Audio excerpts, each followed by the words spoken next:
Le TP du jour s'intéresse à la mesure d'un module Young par observation des oscillations d'une poutre.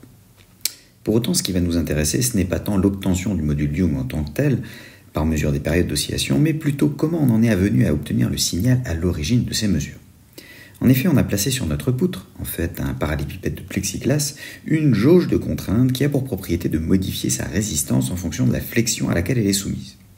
Pour mesurer ces faibles variations de résistance, de l'ordre du kiloohm alors que la jauge de contrainte a une résistance de l'ordre de la trentaine de kiloohms, on va utiliser un pont de Whetstone. Il s'agit d'alimenter deux branches en parallèle portant chacune deux résistances, l'une d'elles étant la jauge de contrainte, et de mesurer la tension transverse, celle qui fait le pont entre les deux branches. En introduisant le potentiel du point C au niveau de la différence de potentiel qui nous intéresse, cela revient à calculer les deux tensions UDC et UBC. En regardant à chaque fois la loi des mailles en passant par le générateur et l'une des deux branches, on obtient les tensions voulues qui se ramènent en fait à des diviseurs de tension et il ne reste plus qu'à en faire la différence. On se rend compte que lorsqu'on équilibre le pont, c'est-à-dire lorsqu'on modifie R2 jusqu'à obtenir une tension nulle avec la jauge au repos, alors on a le produit en croix R2-R3 égale R1 fois Rx0. Si en gardant cette valeur de R2, on provoque une flexion de la poutre, donc Rx qui devient Rx0 plus delta Rx, alors, naturellement, la tension mesurée sera proportionnelle à cet écart de résistance. Le pont permet bien de visualiser via une tension ce que donnera la flexion de la poutre. Malheureusement, cette tension risque d'être relativement faible et difficile à mesurer précisément. C'est pourquoi on va utiliser un montage soustracteur-amplificateur pour pallier ce souci. Le montage en question prend deux potentiels en entrée et se débrouille pour calculer la différence et la multiplier par le rapport R' sur R. Pour le démontrer, on part comme d'habitude du côté des lois des nœuds au niveau de chaque entrée de l'ALI.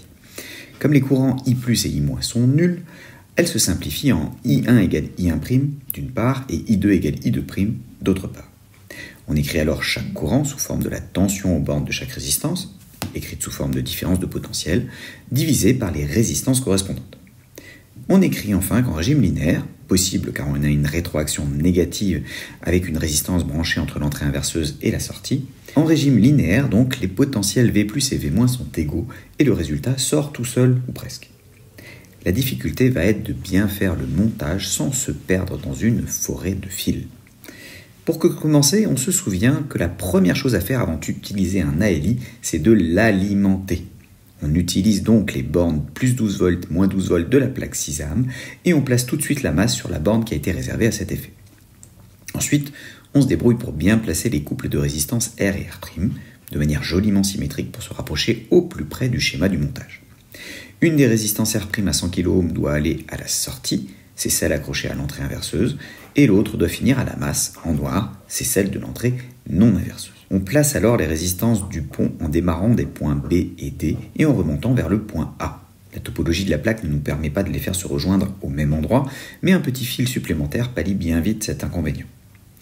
On y rajoute d'ailleurs tout de suite le 12 volts originaire de la plaque 6A.